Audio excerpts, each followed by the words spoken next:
So a question I get asked pretty frequently is, I've had a spinal fusion, some kind of neck surgery, can I still get adjusted? And the answer most of the time is yes. It depends a little bit on where that fusion is. If it's been at the very top of the neck, that complicates things, but doesn't mean that chiropractic upper cervical isn't for you. But the type of adjusting is very, very important. If we have put some hardware in there where we're locking bones down, we certainly don't want to be turning and twisting of the neck. It's not really something I'm into anyway, and I certainly don't adjust that way to start with.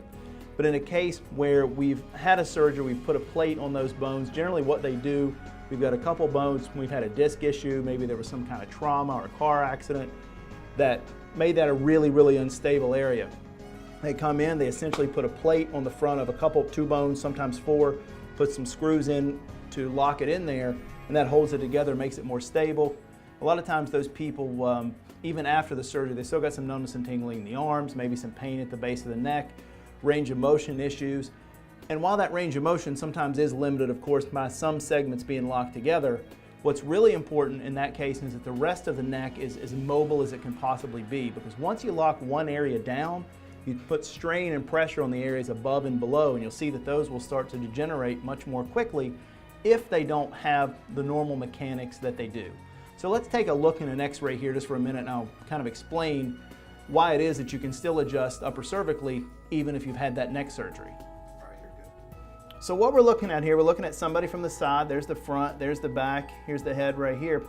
Right here's the top bone of the neck, second, third, fourth, fifth, sixth, seventh. We have 7 vertebrae in the cervical spine. Now, not always, but very commonly, it's in this 4th and 5th, the 5th and 6th, or 6th and 7th. Here we've got the 5th and 6th bone. We've got our plate here and our screws that are running in to lock that together. But we certainly still have a fair amount of neck above and below. So it becomes really, really important up here that we have the head sitting where it is and everything moving the way it should, because we know this segment won't move. And what I've seen so many times is when the mechanics are off, especially right above and right below here, they degenerate, we get disc problems much more quicker and a lot more arthritis because we have such an unmovable thing. But when this is down here, we're still very, very free to adjust upper cervical. When we say upper cervical, we're talking C1 and C2 right here. They're far away from this. There's no twisting and turning. We get the head level and we get the mechanics here that are so important in rotating your head, looking up and down, looking side to side.